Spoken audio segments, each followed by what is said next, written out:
ஜவ்வரிசி கிச்சடி எப்படி பண்ணலான்னு பார்க்கலாம் வாங்க. மகாராஷ்டிரா மக்கள் அதிகம் விரும்பி சாப்பிட்ற காலை உணவில் ஜவ்வரிசி கிச்சடியும் ஒன்றுங்க. நான் முத நாள் நைட்டே ஒரு கிளாஸ் ஜவ்வரிசியை தண்ணியில் ஊற வச்சுருக்கேன். அதாவது தண்ணியில் மூழ்கிற அளவு ஜவ்வரிசி இருந்தால் போதும். அதுதான் அதோட பதம். அது ஃபுல்லாக உறிஞ்சி நல்லா உதிரியாக இருக்கும். அப்புறம் நிலக்கடலையை வறுத்து பொடி பண்ணி வச்சுருக்கேன். 5 பச்சை மிளகாய், கொத்தமல்லி தழையை மிக்சியில் விட்டு கொரன்னு அடைச்சி வச்சுருக்கேன்.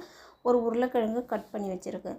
இல்லை உருளைக்கிழங்கு உங்களுக்கு வேக வச்சது இருந்தாலும் நீ மசித்து அதையும் போட்டுக்கலாம். அப்புறம் ஒரு வெங்காயம், கருவேப்பிலை தாளிக்கிறதுக்கு. ஒரு வானல் அடுப்பில் வச்சுங்க. எண்ணெய் விட்டு எண்ணெய் சூடானதும் ஜீரகம் போடுங்க. ஜீரகம் போட்டு வெடித்தது கருவேப்பிலை ஆட் பண்ணுங்க. கருவேப்பிலை பொரிஞ்சதும் அப்புறம் அரைச்சி வச்சுருக்கோம் இல்லையா, பச்சை மிளகாயும் கொத்தமல்லி தழையும் அதையும் சேர்த்து நல்லா வதக்குங்க. நாங்கள் ஸ்டார்டிங்கில் இங்கே மகாராஷ்டிரா வந்திருக்கும் போது, அதாவது நம்ம ஊரில் ஐஸ் விற்பாங்க இல்லையா, அந்த சத்தம் மாதிரி காலையில் ஒரு 6:30 மணி வாக்கில் கேட்கும். நான் என்னடா அது காலையிலேயே ஐஸ் விற்கிறாங்களே இங்கே அப்படின்ற மாதிரி எட்டி பார்க்கும்போது அப்போ தான் பார்ப்பாங்க, அவங்க இட்லி விற்பாங்க. ஒரு சைக்கிளில் பின்னாடி பாத்திரத்தில் இட்லியும், முன்னாடி 2 வாளின்னு சொல்லுவோம் இல்லையா, அந்த வாளிலையும் சட்னியும் சாம்பாரும் வச்சுட்டு விற்பாங்க. நான் என்னென்னு கேட்கும்போது அது நாஸ்தா அப்படிம்பாங்க. நான் அப்போ தான் தெரிஞ்சுக்கிட்டேன், சரி இங்கே இந்த மாதிரியும் விற்பாங்களாட்டுக்கு. அவங்க பார்த்திங்கன்னா இட்லி விற்பாங்க, அப்புறம் வடைப்பாவுன்னு சொல்கிறோம் இல்லையா, அதையும் எடுத்துகிட்டு விற்பாங்க இங்கே.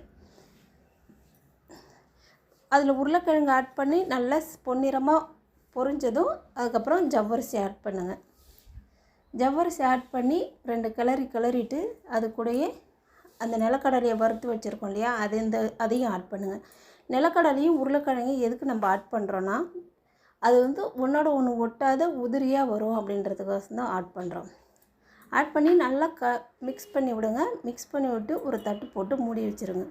குறுக்கால் எடுத்துவிட்டு கிளறுங்க. ஒரு 2 மினிட்ஸ்க்கு ஒரு தடவை. அது வெந்த பதம் பார்த்திங்கன்னா கண்ணாடி பதம் தான் அதோட வெந்த பதம். நம்ம பாயாசம் வைக்கிறோம் இல்லையா, அதோட பதம் தான் நல்லா கண்ணாடி பதமாக இருக்கும். அப்புறம் பார்த்திங்கன்னா பேலன்ஸ் இருக்கிற அந்த வறுத்த நிலக்கடையில் எல்லாத்துலேயும் தூவி ஒரு 2 நிமிஷம் வேக வச்சு இறக்குனீங்கன்னா சுவையான ஜவ்வரிசி கிச்சடி ரெடிங்க.